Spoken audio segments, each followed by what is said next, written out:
Thefordezmo, a fun name, whoever you are.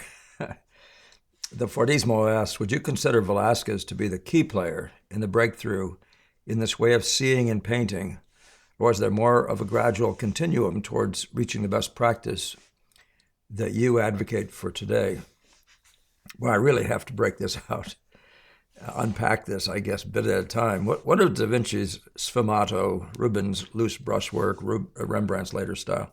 In other words, do you consider this to be an evolution that reached its zenith with the Boston School, or is there value to both methods as the pendulum swings? Again, this is loaded for bear.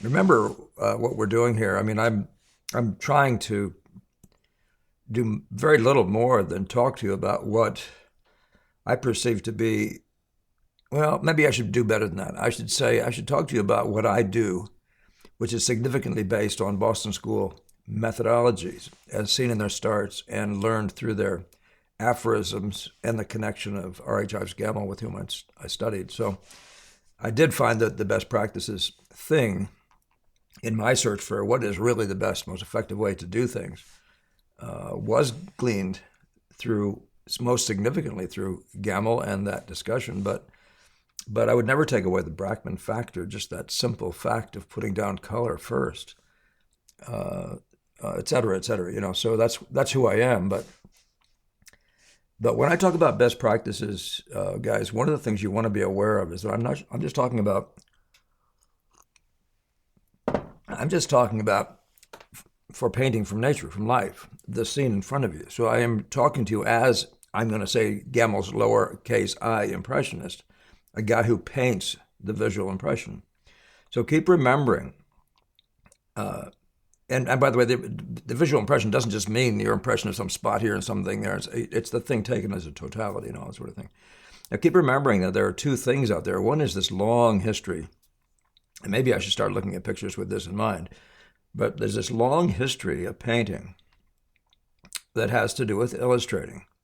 Right? It's illustrating for the church. It's illustrating for the state. In some cases, for the church and state who are combined in the Medici, for example.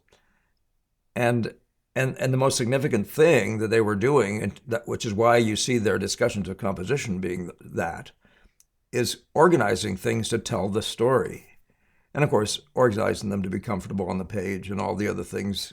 But what happens when you get to the Impressionist model? What happens? Really, I don't see it happening any time before Velasquez. And yet there does seem to be, let me say what it is first. So what it is this field of vision mentality as art. And what we're talking about now is the unity of the impression, the pleasure, the delight that your eye has received in seeing something like that. Now, it's true that Velasquez set up his interiors and painted them, but he seemed to have been interested in building it up into this great abstraction that would be considered to be an impression, to be able to render, I should say, an impression. So best practices, the way I'm talking about it, isn't best practices in every possible way. Best practices, if you're doing an imaginative painting, is not the same thing as this. That doesn't mean you can't use things that you've learned in Impressionist work, but you can't paint what you can't see as an ensemble in the same way as we do, who are painting. Your methodology will change when you're painting the ensemble of the general impression of a field in front of you. Say this, right? And it'll be different when you have to piece your picture together. So don't misunderstand those. Even the use of outline is not a bad thing. It's a useful thing at times. And in those kinds of works, it's, I've done my share of it. And I don't actually, for example, and I think I've shown you images of figures I've done freely from the imagination. And I don't use an outline per se, but I certainly lean heavily on the silhouette, of the contour of the figure that I'm putting into that picture. So, but you can't paint the whole field. So remember, when I'm talking about best practices, is the best practices is related to presenting all the content of the visual impression in front of you. So it has to do with shape, It has to do with edge, it has to do with color, it has to do with value, it has to do with the relationships of all these things and more. As a unity unto itself.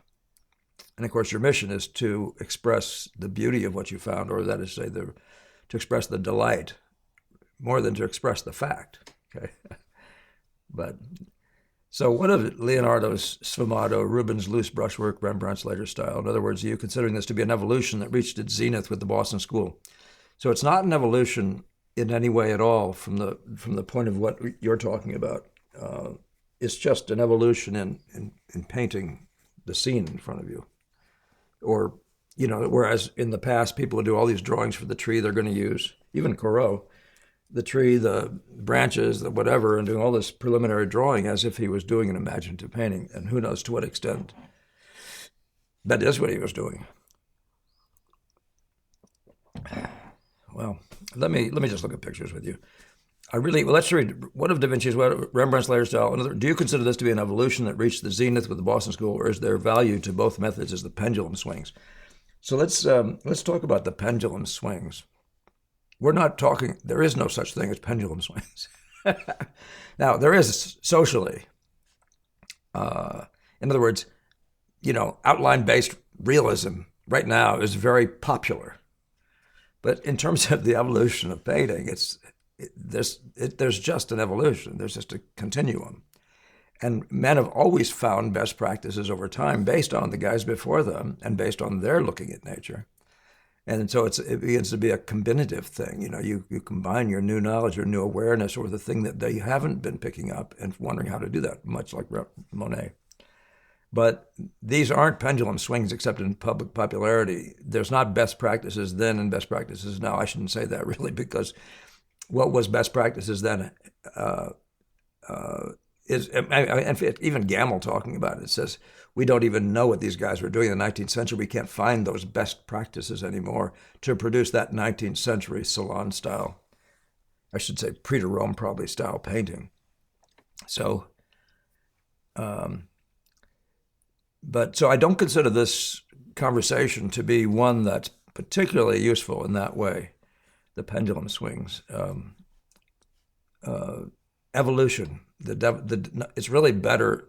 It evolves, but men evolve it. So it's not evolution without a mind, right? Men find best practices, and men keep looking for better practices, as you will do in your own personal life.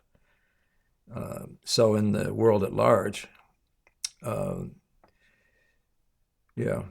pendulum swings, but there's definitely value in all these methods, and everything is determined by what you are needing to accomplish. Okay, what the mission is determines what the best practice is. Okay, let's just look at pictures. So here's Leonardo, and the most wonderful thing, the two things that I picked up. And by the way, Leonardo is by far the best resource for looking for the first time. I say resource because conversationally, he's talking about what we see when we use our eyes. Those landscapes in the background there, those blue landscapes, and the very idea he comes up with, an aerial perspective, how in the foreground, objects are more true to their color, but as you get further and further away, they tend toward becoming a blue. Everything, red, yellows, and blues all become blue or bluish, and there is an area perspective discussion there. But he talks about the line of shadow. I brought you this one because there's that line of shadow, and you can see beyond, and all through here, and then the sfumato, and this is just magical with midtones that look like smoke. So these are conceptualizations of things that everybody saw. And that's his huge value. He's getting you to see what the world actually is made of, and gives names. He starts naming the pigs so everybody can make use of it. Now, so for me, that is massively valuable for our evolution. It's not practices; it's scientific knowledge, right? Now, he may have said, "Put it on like this" or "Put it on like that." That would be practices. But the fact is, we talk about flat shadows, and look at this already, this hand here. Now, you can say there's some reflected, some bouncing light in there, but look at the sheer flatness of that, or this mass through here. It's a relative matter, but these discussions have been evolved over time, and Leonardo was one of the greatest resources. But look at his method. It's entirely outline. It's outlines of objects based, right? And what I'm suggesting to you is different practices began to happen, and we're talking about, like, for example, painting by the spot, which you'll see referred to by Hale in the discussion of Vermeer. One of the other things that Leonardo talks extensively about that's useful to a student is the idea of standing back 3 times the greatest dimension of what you're painting, because to eliminate perspective distortion, that an unpleasant perspective distortion. So that if you get too close to me, if I brought the camera too close, my nose would become really big. If I put my hands way out here, my hand becomes monstrously big. Being too close to the camera, my hands being here, being close enough to my face, or the camera being back further, minimizes that. So 3 times the greatest dimension of whatever you're painting. And then other reasons, other rationales come around, they evolve, which is get back big enough to see the thing as a whole. And you have that Reynolds discussion about genius lies in seeing the thing as a whole. Well, seeing the thing as a whole, that's Mr. Velasquez. His thing seems to be finally in that, his thing, his useful contribution seems to be hugely in that category of looking at nature and seeing the thing as a unity. Doesn't mean he had it perfected, but he's really waking everybody up. So here you're looking at Uccello, though, who's evolving perspective. It wasn't Leonardo who evolved perspective. He did more with it.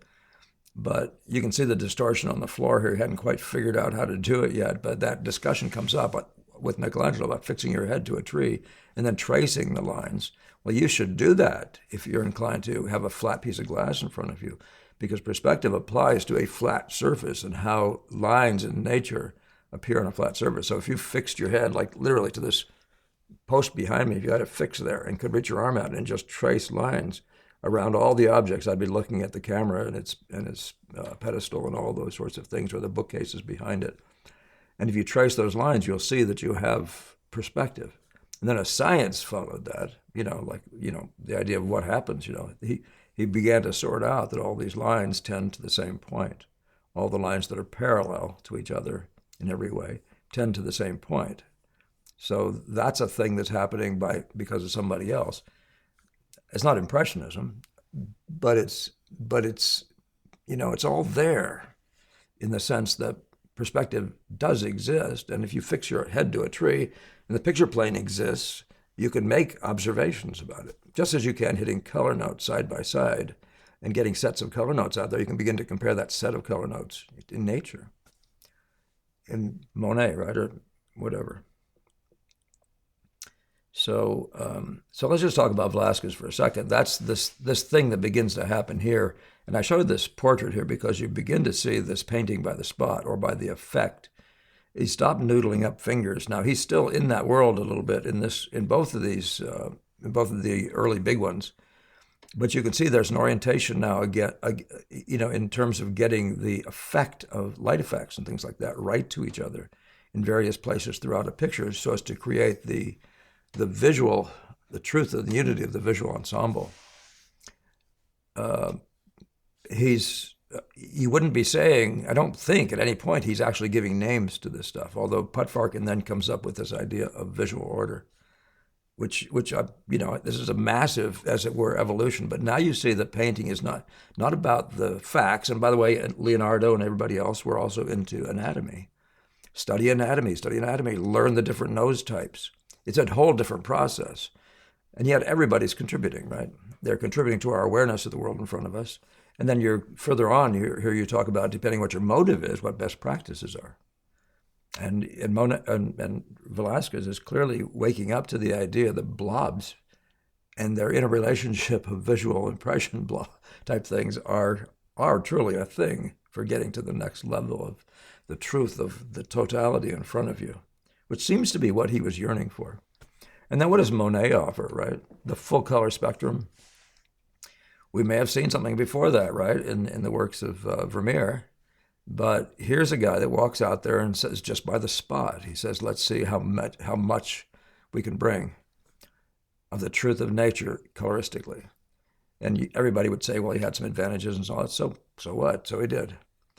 But it also lends on the left one to this idea of just pure visual fun, distribution of, I don't think that's a complete painting, is it? I think there's part of that missing. Online is so funny. You got to really look around. It's happened to me before, but it's possible that's the whole painting, but it's possible it's not. In any case, you're talking about, for example, the idea of dark spots in a row, maybe getting gradually less dark and smaller, and these kinds of things. That becomes much more the conversation than it was when you were trying to figure out whether or not Mary should be holding Jesus like this and whether Elizabeth should be standing over there or over here. And then, of course, painters have always tried to do the right thing for the general impression, so it feels good. It's balancing your composition, for example, and that does have to do with dark and light and all those things. So, it's always been all there, to put it in another way. And yet, each one of these guys is contributing. And who do you want to sit there and say who? Gemmell said about Monet that he took us to that last step, that last bit of knowledge about the visual world. And that is the use of the exploration of color play, and the pursuit of the light of nature. Finding out how you can maximize the beauty of that, and then of course make pictures based on it. Now, it's important that you consider that possibly some of this way of working that we call Boston School comes from Holland, right? I mean, this looks like a bit of impressionism. This is Van Rysdale, and there's a bunch of his stuff that's really quite beautiful in composition, in that abstract way, really, really intriguing in the abstract way that goes beyond what had been happening before. But there's Frans Hals and the direct touch. He isn't. At times he's working them up, and some other times he's doing that direct touch thing. But is that Frans Hals? Is he a factor? What does he contribute? So something about the touch you talked about with Rubens. I don't see Rubens that way, by the way. It's important for me to say about Rubens that, well, at times his touch is loose, his figures are invented. And even his look appears to be sort of just borrowed from the model in front of him, and it's not disciplined in the same way as a Vermeer is, to articulate the precision of the values on this object at this time. That's the Impressionist contribution. And I say that in the sense of both the early and later Velasquez as well as Vermeer.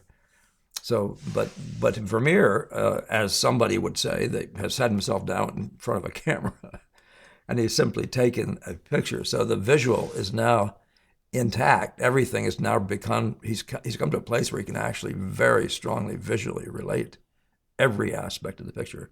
And so here's a man exploring the difference in edges, the soft edge down here in relation to the less soft one there, the harder one there.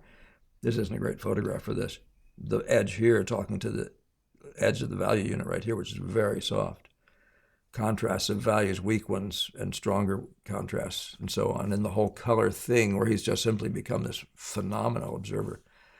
But the part of what I think contributes to all this stuff is the Dutch. They're coming out of just see it painted, And although I should come back a little bit. I mean, your mention of Rembrandt's a big deal, and maybe I'll come back to him.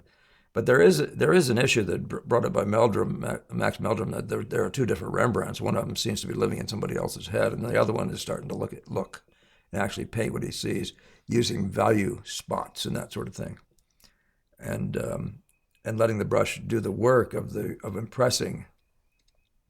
But let's go further. This is where I'm just showing you what the Dutch had been.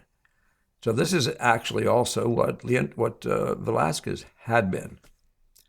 But something does happen, and as much as you may want to attribute this to Rubens, his model is entirely a different one. His model is that of the picture maker. It's like a comic book artist, right, or something like that. He has his way. He has his figure standards, his figure ideal, and he uses it at the same time, the same way on all the figures. All the women look the same. All the men are muscled and all that. It's sort of a way of saying it. But something's happening here as you step down from Chardin.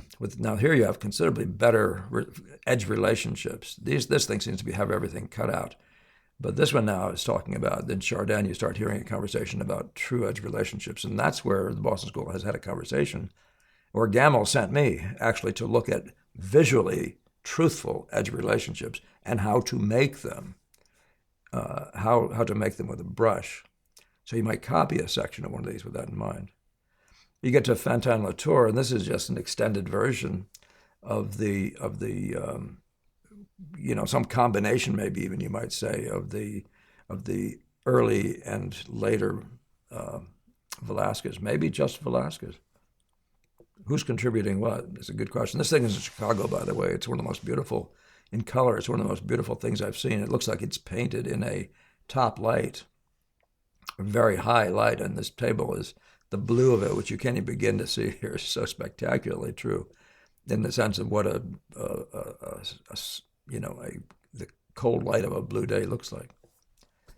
Now, this idea of the touch, though, the visual touch, that's also an impressionist thing that comes out of Velasquez. And so here's Jonkind and Boudin, both of these guys preceding and were friends and mentors, even to some degree, of Monet.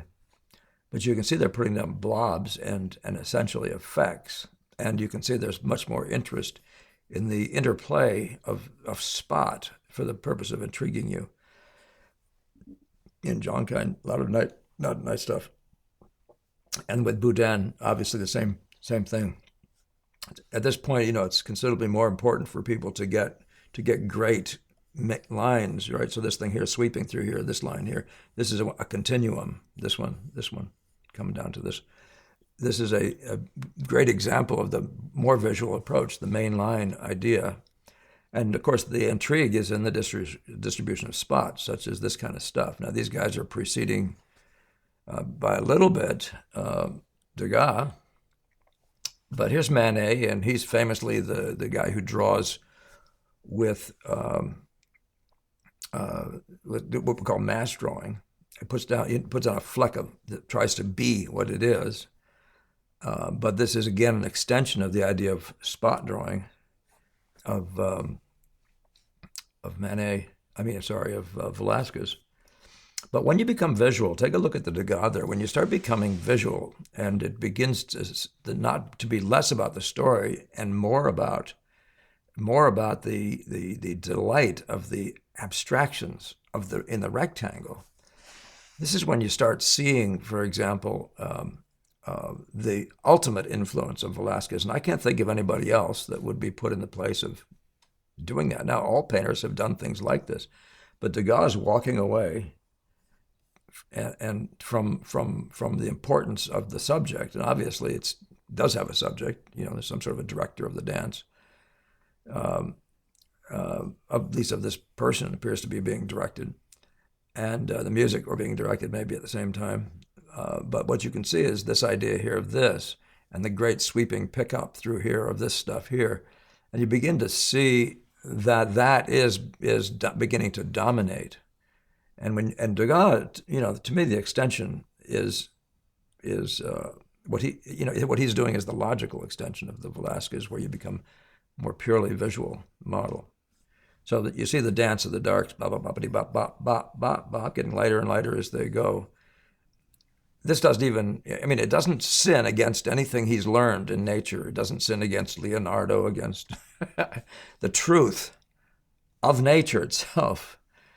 But it's all about something else. It's all about entertaining the eye, which is different from telling a story as your primary feature. And you understand, again, that your primary goal would be different, right? And now, so the fact is, in the past, the distribution of all these kinds of things was to be about the subject.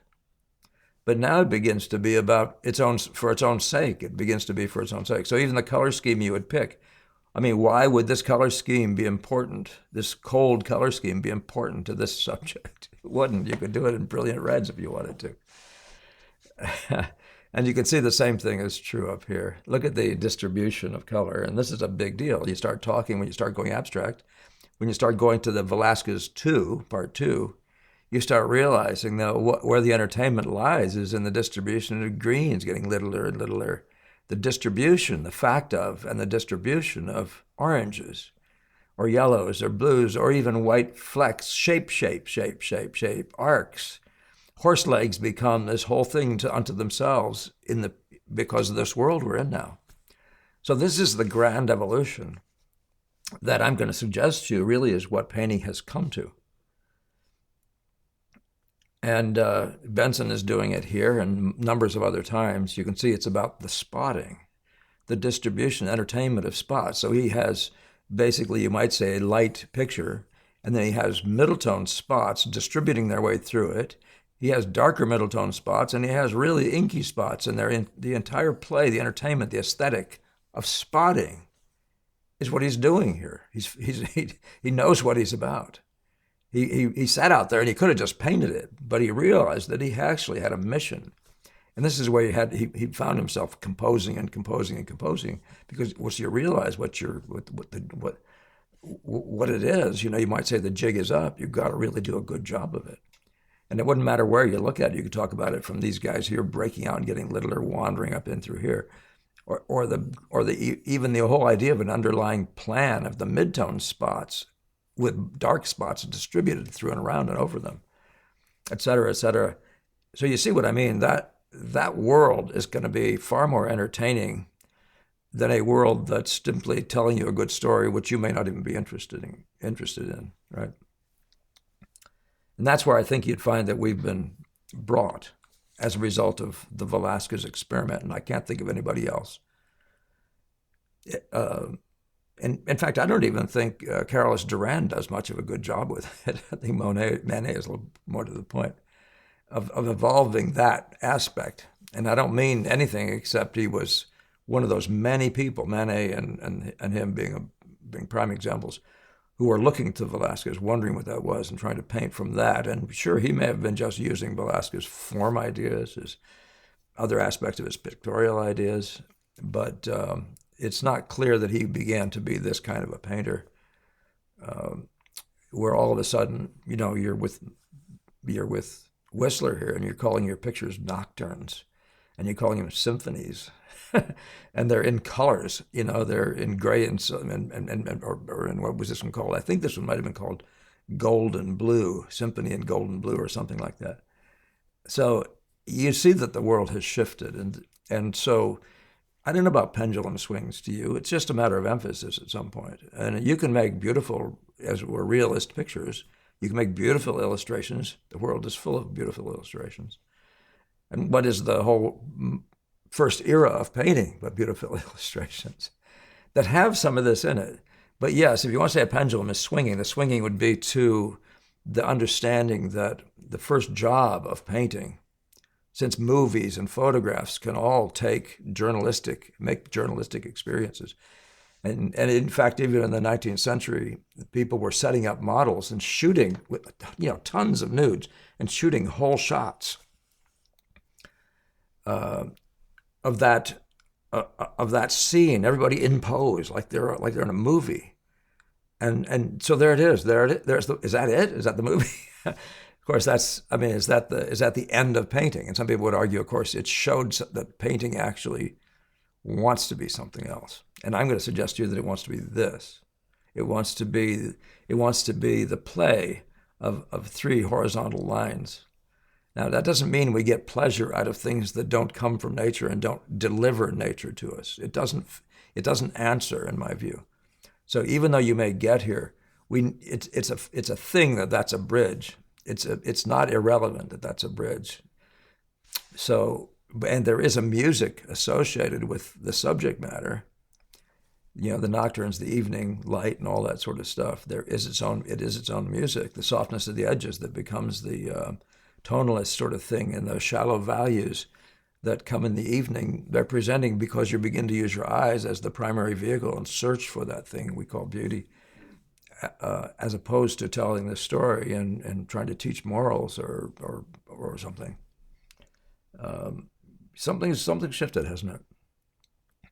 So I'll just leave you with, as I must, with a little view of of sort of a return to Velasquez 101, and that is, I take Tarbell to be a model of what Velasquez would have done in landscape, and this is just another Las Alondras, the way he's handling it.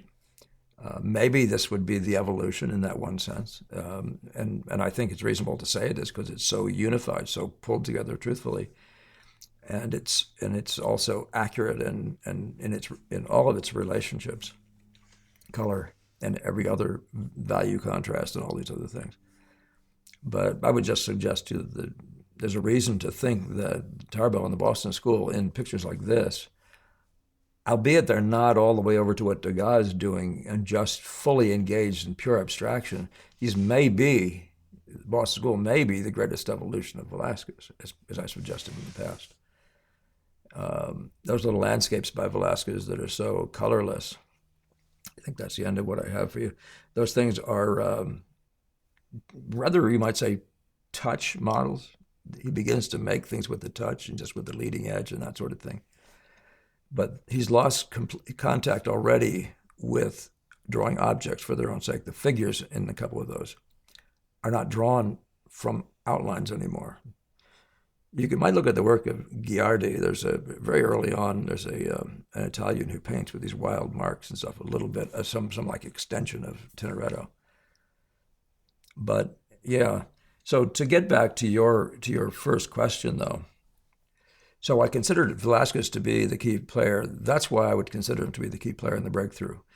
But this way of seeing and painting, it's really the development of a particular aspect of painting in itself, which is the purely visual, that he's the advocate of. He begins to suggest, whether or not he actually ever says it, he begins to suggest that. And I say it's in parts of those pictures, like the figure, like his own self-portrait. So all these other things do apply to and matter in our understanding of the world. And best practices is simply depending on your motive.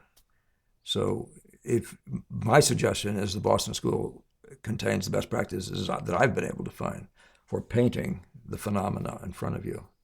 And I show you that very last Tarbell couple Tarbell paintings with that in mind to try to show you that I mean that there is that this is a continuation, but it's not the defining purpose of painting anymore. Just to have done that, that's a significant development in terms of the methodologies.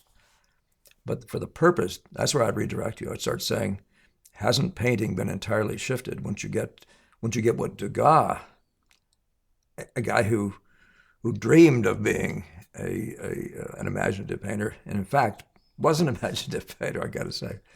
But he began to say painting is changing. I see that it's changing. It's changing into something else, and that is visual entertainment. It's changed from storytelling with a moral involved to being visual entertainment, more like Beethoven's music. I better leave it at that. Yeah, so it's hard to answer these kinds of questions in a particularly direct way, so I've beaten my way around the bush to show you how I think about all this stuff.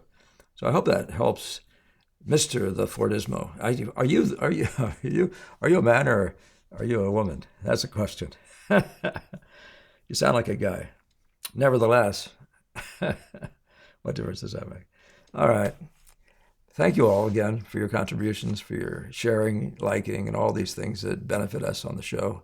I'm really pleased at our numbers, and I am looking forward to Mr. Producer's decision about us doing a live one with you. So still isn't a fixed date yet, so hang in there. And in the meantime, I'm going to let this one go for now, and I hope you enjoyed that sort of vague discussion that's all about the same stuff we talk about all the time.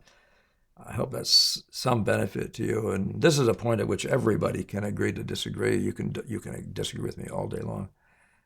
These are my conclusions, what I've determined, looking at painting for this number of years that I've been sitting there in front of this world that we love so much. Okay. All right, you guys all have a very great week painting. I wish you well and hope to see you next week.